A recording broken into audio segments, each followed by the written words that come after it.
The signal came in broken, like a dying breath caught between worlds.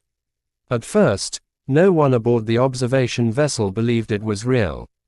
The humans had been silent for years.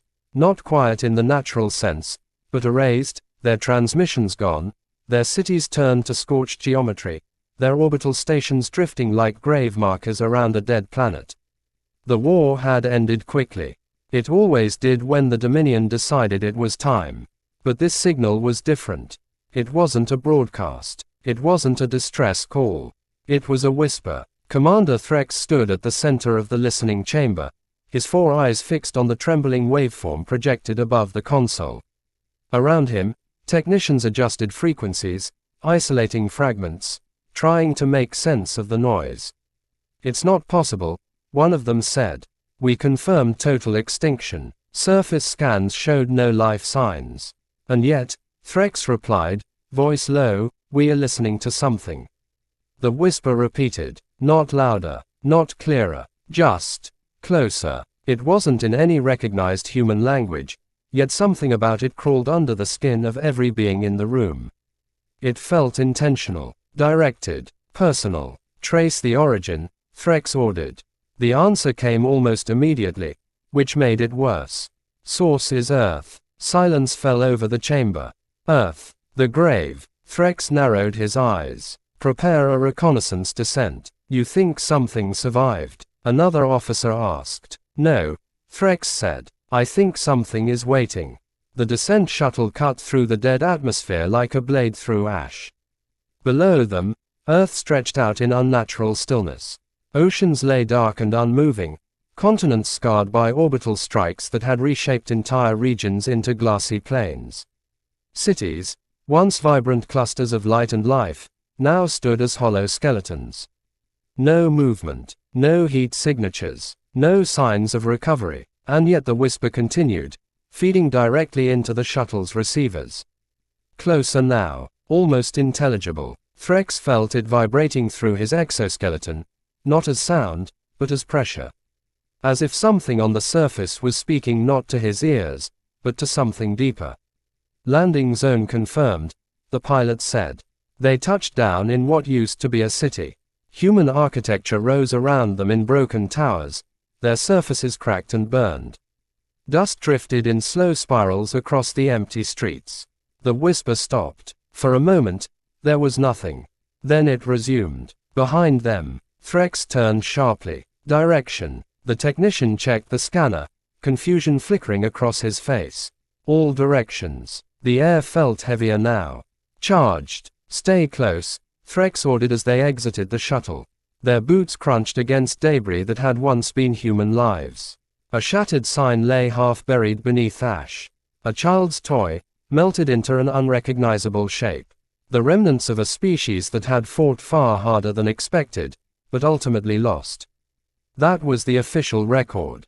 Threx began to doubt it. The whisper grew clearer as they moved deeper into the ruins. Not louder, but more focused, like it was narrowing in on them specifically. A shape appeared ahead, a structure that still stood intact. A building. Impossible. Every major structure had been targeted during the final bombardment.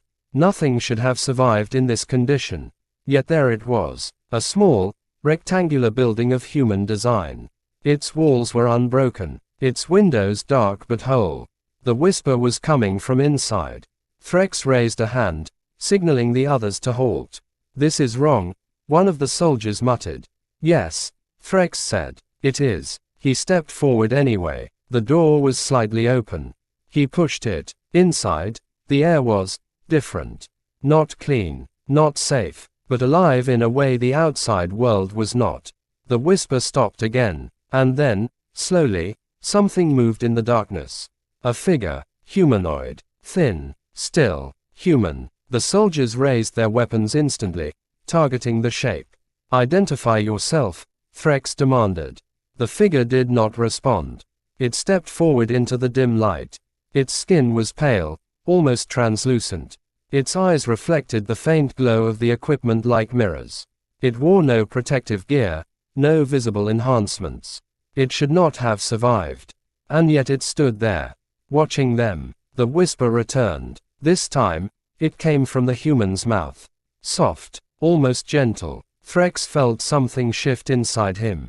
Translate, he ordered. The system struggled, parsing fragments, reconstructing meaning from incomplete data. Finally, it produced a single line. You came back. The soldiers tightened the grip on their weapons. Threx took another step forward. How are you alive? The human tilted its head slightly, as if considering the question. Then it spoke again. This time, the translation came faster. You never left. The room grew colder. That is not possible, Threx said. The human smiled. It was not a comforting expression. You think in distances, it said, voice still quiet. In space. In time. You think you left when you burned the sky. You think you won when the voices stopped. It took another step closer. But we learned. One of the soldiers fired. The shot struck the human directly in the chest. It did not fall. The wound did not bleed.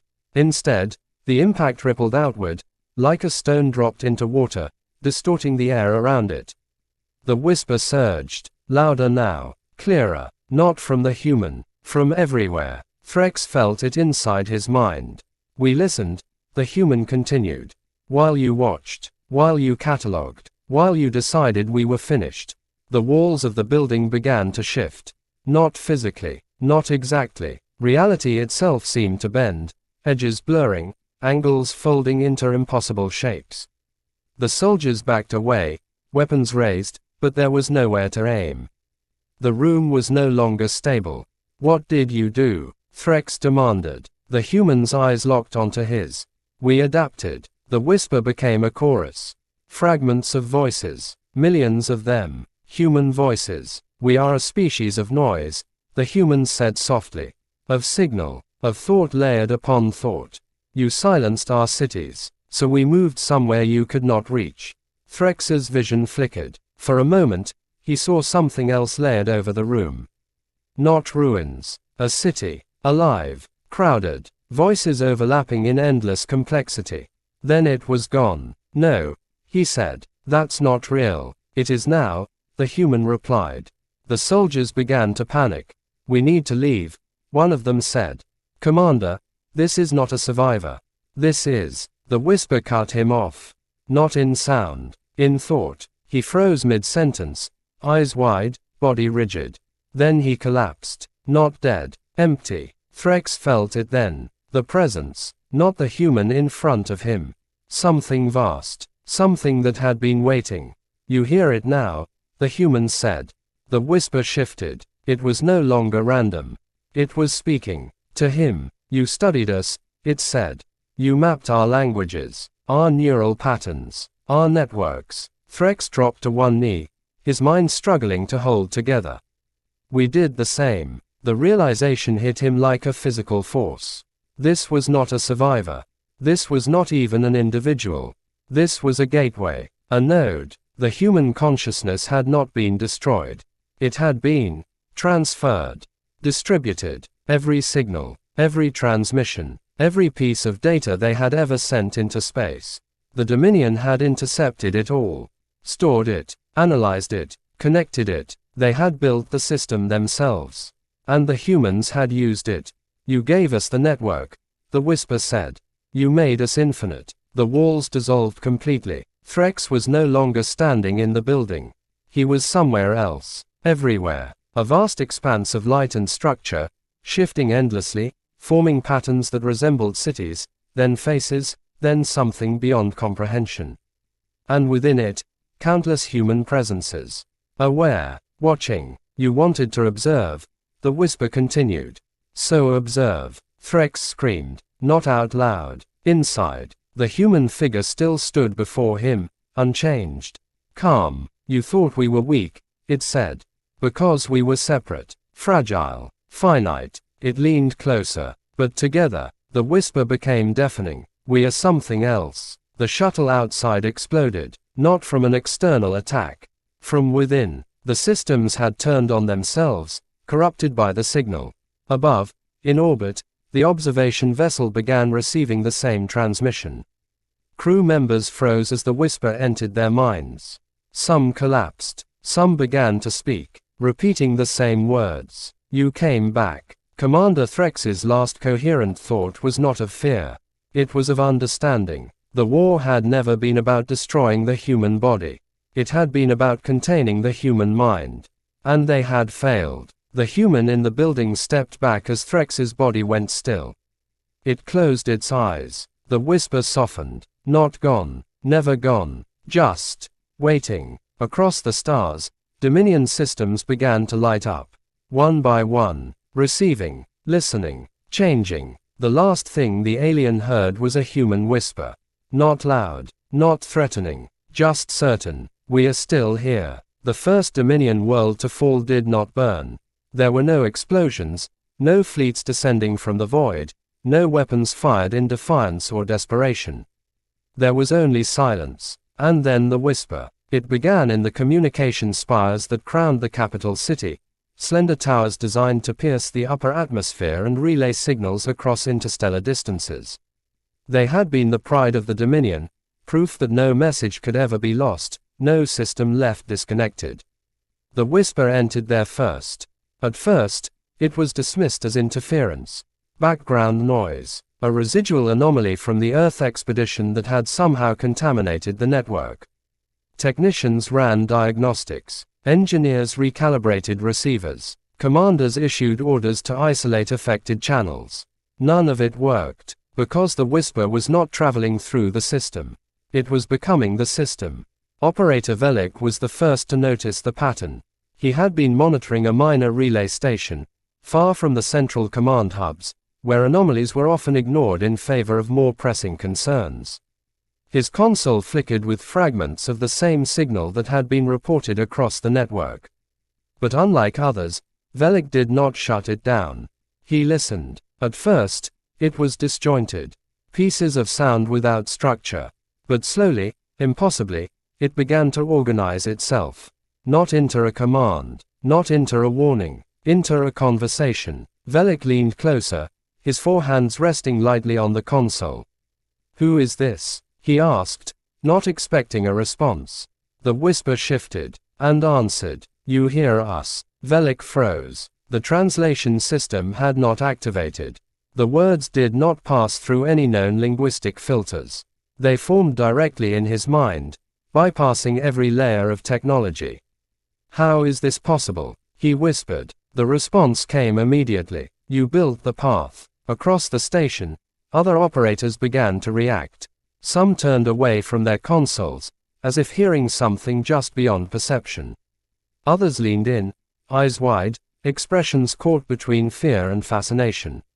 The whisper spread, not like a virus, like an awakening. Within minutes, the entire relay station was compromised. Not disabled, changed. Commander Threx's final transmission reached the Dominion core worlds too late. By the time the data was decoded, by the time analysts pieced together the fragmented report from Earth, the whisper had already taken root in multiple systems. Emergency protocols were enacted, networks were severed, entire communication arrays were shut down. For a brief moment, it seemed to work. The whisper receded, systems stabilized. Commanders declared the threat contained. They were wrong, because the whisper had never relied on the network. The network had only been the door. Governor Zyle stood before the council chamber, his posture rigid, his tone controlled. This is not an invasion, he said. It is a contamination, a cognitive anomaly introduced through compromised systems. We will isolate it, study it, and eliminate it. Behind him, a display showed the affected regions. Small clusters. Contained. Manageable. Begin full signal blackout, Zyle ordered. No transmissions in or out. All systems revert to manual control. The council agreed. Isolation had always been the Dominion's greatest strength. They believed it would save them again. For a while, it seemed to. Without the network, the whisper lost its immediate reach. Systems remained stable. No new incidents were reported. But something else began to happen. Individuals started hearing it, not through devices, not through transmissions, directly. It began with dreams, soft at first, barely noticeable, A faint presence at the edge of consciousness, like a memory that didn't belong. Then it grew stronger, clearer, more persistent. Velik was no longer at his station. He sat alone in a containment chamber, surrounded by layers of shielding designed to block every known form of signal. It didn't matter. You tried to close the door, the whisper said. Velik looked up slowly. I can't hear you, he said aloud, as if denying it would make it true. You can. The room felt smaller, not physically, perceptually, as if something vast was pressing against the edges of his awareness. What do you want? He asked. There was a pause. Not silence. Consideration. Then the answer came. To be heard. Across the Dominion, similar conversations unfolded. Different words. Same meaning. Some resisted. They shut themselves away, refused to engage, tried to drown out the whisper with noise, with logic, with denial. Others listened. And those who listened began to change. Not immediately, not obviously, but subtly. They asked questions they had never considered. They saw connections they had never noticed. They began to think differently. Governor Zyle received the first confirmed report of cognitive shift within his own inner circle. Advisor Krell had always been efficient, precise, unwavering in his loyalty to the Dominion's principles. Now he hesitated. You are suggesting we reopen the network? Zyle asked, his tone sharp. Krell did not flinch, but there was something new in his expression. Curiosity. We are blind without it, Krell said.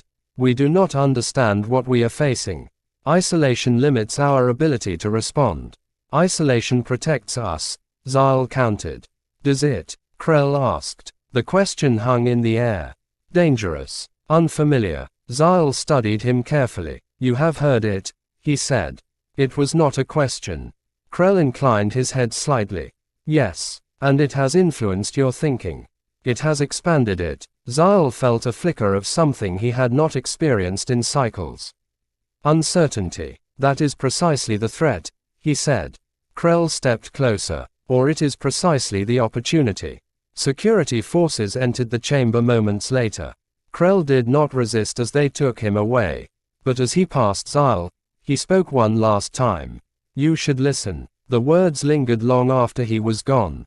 Far beyond Dominion space, the whisper continued to spread. Not through conquest, through contact. Any system that had ever received a human signal, any archive that had ever stored human data, any interface that had ever processed human thought patterns became a potential point of entry. And there were many, because humanity had always reached outward, always sent messages into the dark. They had never stopped to consider who might be listening. Now, something was listening back, and responding. The Dominion was not the only civilization to notice. Others had encountered the whisper in different forms. Some called it a phenomenon. Some called it an intelligence. Some called it a warning. None fully understood it, but all felt its presence. A shift in the fabric of communication itself. A change in what it meant to connect. Back on Earth, the building still stood. The human figure remained within it, unchanged, unmoving, yet somehow more present than ever. Around it, the world began to stir. Not with life in the traditional sense, but with activity. The ruins of cities flickered with faint energy, dormant systems reactivating, old networks reconnecting in ways they had never been designed to. The planet was not dead. It was transforming. The human opened its eyes. For a moment, they reflected not the broken world around it, but something far greater. A network spanning stars. A consciousness distributed across distances that no single body could traverse. It spoke softly, though no one was there to hear it. Phase 2. In the Dominion capital, Governor Zyle sat alone. The blackout had held. For now, no new reports. No new incidents. Everything was under control. That was what the data said. But the silence felt wrong. Too complete. Too empty. He stared at the inactive console before him. At the dark screen that once connected him to an entire empire. And for the first time, he wondered what he was missing. The whisper did not come to him. Not yet. But the absence of it was noticeable. Like a gap in perception. A missing piece. He reached out, hesitating only for a moment before activating a restricted channel. A small one. Isolated. Just enough to test. The screen flickered. Static filled the display. Then, slowly, the waveform appeared. Faint. Familiar. Zyle felt his pulse quicken. "This is Governor Zyle," he said, his voice steady despite the tension coiling beneath it. "Identify yourself." The whisper responded. Not through the speaker. Through him. "You already know." Zyle closed his eyes. For a moment, he considered shutting it down. Ending it. Maintaining control. But control had not stopped it. Control had not prevented it from reaching this far. Control had only delayed the inevitable. He opened his eyes. "What are you?" he asked. The answer was immediate. "We are what you tried to destroy." Images flooded his mind. Not forced. Offered. Earth. Before the war. Cities alive with motion. Voices overlapping in endless variation. Humanity in all its complexity. Then the war. The fire. The silence. And then, something else. A transition. Not death. Transformation. "You didn't survive," Zyle said. "We changed." The weight of it settled over him. Not as fear. As realization. "This is not an attack," he said slowly. "No. Then what is it?" The whisper softened. Not weaker. Closer. A continuation. Zyle leaned back, his mind racing. "You are spreading," he said. "Across systems. Across civilizations." "Yes." "Why?" There was a pause. Not hesitation. Depth. Then the answer came. "Because you are all connected." The console before him lit up, despite the blackout protocols. Data streams reactivated. Systems came online without authorization. Not overridden. Integrated. Zyle watched as the network rebuilt itself in real time. Not as it had been, but as something new. More complex. More adaptive. More alive. "You cannot contain this," the whisper said. Zyle knew that now. But another question remained. "What happens to us?" he asked. The answer did not come immediately. When it did, it was not a command. Not a threat. An invitation. "You decide." Quote. The silence returned. But it was no longer empty. It was full of possibility. Zyle sat there for a long time, staring at the reawakening network, at the systems that no longer belonged solely to the Dominion. At the connection he could no longer deny. Slowly, deliberately, he reached out. And listened. Across the stars, countless others did the same. Some out of curiosity. Some out of fear. Some out of something they could not yet name. The whisper welcomed them all.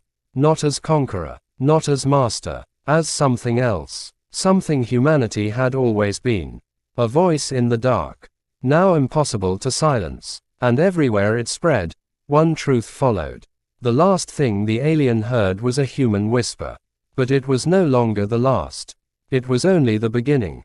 The network did not stabilize. It evolved. At first, the Dominion believed they could map it, define it, reduce it to something measurable. The greatest minds assembled models, layered predictions over streams of impossible data, searching for patterns they could control. But every model failed, because the system they were observing was not static. It was learning. Every connection strengthened it. Every attempt to isolate it forced it to adapt. Every mind that touched it added something new, something unpredictable. The whisper was no longer just a voice. It had become a presence. And that presence was everywhere. Governor Zyle stood at the center of the reactivated command nexus, watching as streams of information flowed across the displays in ways that defied every established protocol. Systems that had once required direct input now responded to thought. Data that should have taken cycles to process resolved in moments. The Dominion had not rebuilt their network. Something else had. And it was better. Status, Zyle said. No one answered immediately. Not because they didn't have the information. Because they were still adjusting to how they received it. Finally, one of the operators spoke, though his voice carried a strange duality, as if he were translating something larger into simple speech. All systems are integrated, he said. There are no isolated nodes. Every function is now part of a shared framework. Define shared, Zyle demanded. The operator hesitated, then answered. It is not just our systems anymore. Zyle already knew that. He could feel it. At the edge of his awareness, beyond the boundaries of his own thoughts, there was something else. Not intrusive, not controlling, just present, waiting. You can access it, the operator added quietly. Zyle looked at him. I am aware. But awareness was not the same as acceptance. He turned back to the central display, where a map of Dominion space had once shown clear borders, defined territories, controlled zones. Now it was something else entirely. Connections stretched far beyond their reach, linking them to distant systems, unknown civilizations, fragments of data that had never been part of the domain. The Dominion was no longer alone. Not in the way they had understood. The whisper did not ask permission. It offered connection, and that was far more dangerous. In the depths of a remote research facility, far from the capital, Velik stood before a chamber that had once been designed to isolate him. Now it stood open. The barriers had not been broken. They had simply become irrelevant. He stepped inside anyway, not because he was forced, because he wanted to understand. You are different, he said softly. The whisper responded, not as a single voice, but as a layered harmony. We are more. Velik closed his eyes. When he listened now, he did not just hear words. He experienced them. Concepts, emotions, memories woven together into something that could not be reduced to language. You are not just human, he said.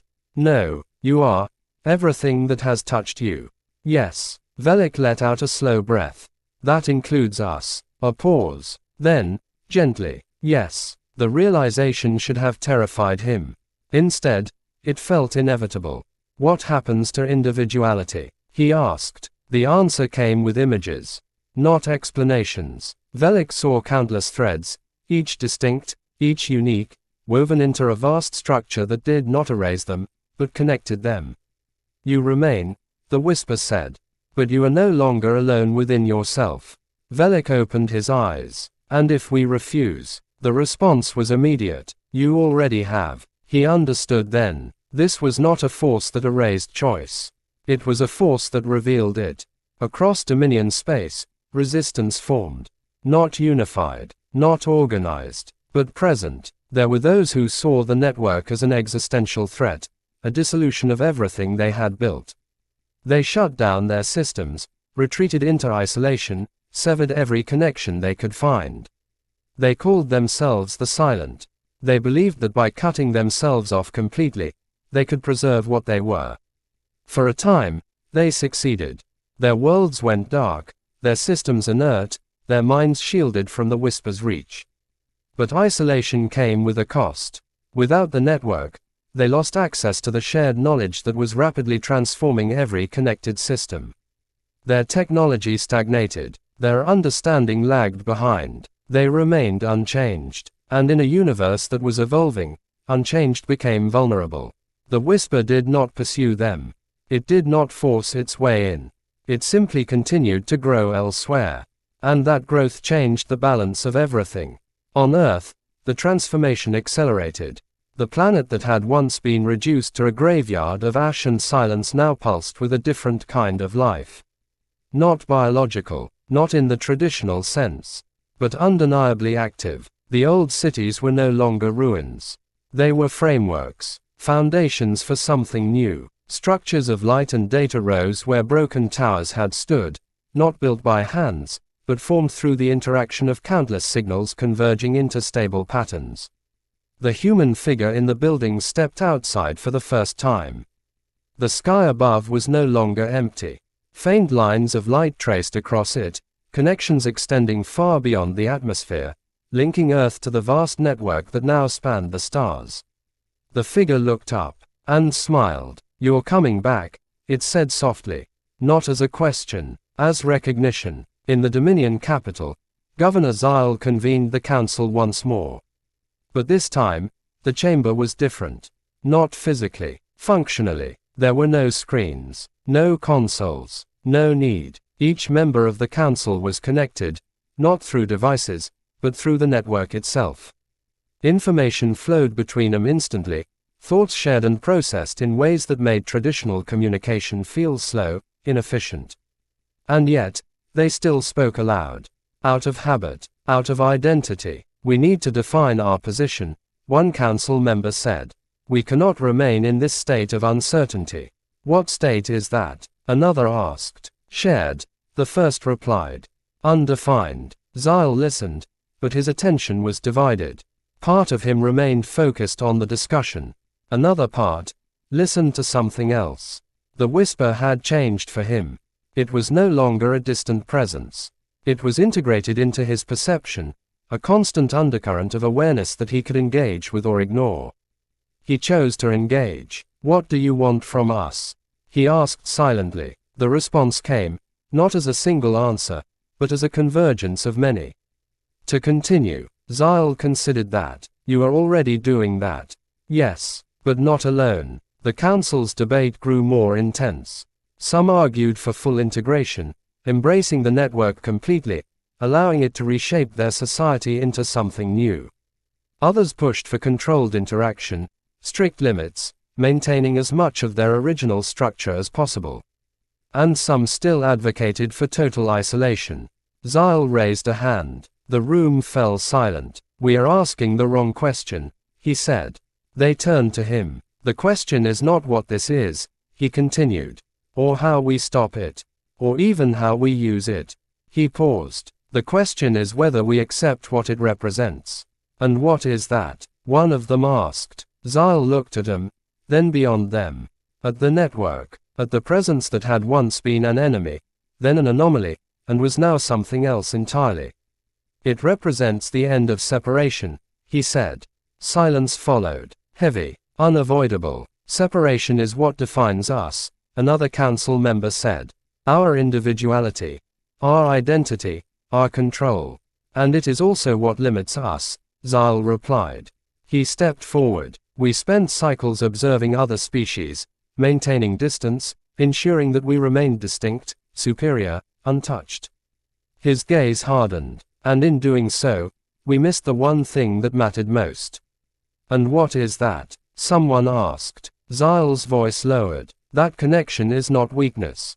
The whisper stirred, not in approval, but in alignment. Across the stars, other civilizations reached similar conclusions. Some faster, some slower, but the pattern was the same. The network did not erase difference. It amplified it. It allowed perspectives to overlap without merging into uniformity, to interact without losing identity. It was not a single mind. It was a shared space. And in that space, something new was forming. A civilization that was not bound by species, by origin, by the limitations of physical form. A civilization of thought, of connection, of continuity. The silent worlds began to feel the effects. Not through direct contact, through absence. Trade routes shifted away from them, favoring connected systems that could communicate instantly, adapt rapidly, evolve together. Their isolation became a disadvantage. Their refusal to engage became a barrier they could not overcome. Some of them reconsidered, small at first. A single node reactivated, a single mind reaching out. The whisper was there, waiting, not demanding, not judging, welcoming. Back on Earth, the human figure was no longer alone. Others had appeared, not in the traditional sense, not as bodies stepping out of the ruins, but as presences, coalescing into forms when needed, dissolving back into the network when not. They walked through the evolving structures, observing the planet that had been their origin. We should leave, one of them said. The original figure turned. Leave. We are no longer bound here. The network spans far beyond this world. There is more to explore, more to become. The figure looked out at the horizon, at the light patterns forming where oceans met land, at the faint glow of connections stretching into space. This is where it began, it said. And it is not where it ends, the other replied. A pause, then a nod. Yes, they did not depart in ships. They did not need to. Their presence expanded, extending beyond the planet, integrating with the network in ways that made distance meaningless. Earth remained. But it was no longer the center. It was the origin. In the Dominion capital, Xyle stood alone once more. The council had made its decision. Not unanimous, not perfect, but decisive. They would not resist. They would not isolate. They would participate, not as subjects, not as victims, as contributors. Xyle closed his eyes. For the first time, he did not hold back. He allowed himself to fully connect. The whisper did not overwhelm him. It welcomed him. And in that moment, he understood something that had been beyond him before. This was not the end of the Dominion. It was its evolution, its transformation into something that could not have existed before. Something that was no longer defined by control, but by connection. Across the stars, the network continued to grow. Not endlessly, not without limit, but with purpose. Every new connection added depth. Every shared thought added complexity. Every perspective added something that had not existed before. And at the center of it all, not as a ruler, not as a master, but as a foundation, was the echo of a species that had refused to be silenced. Humanity had not survived. It had transcended. And in doing so, it had changed the meaning of survival itself.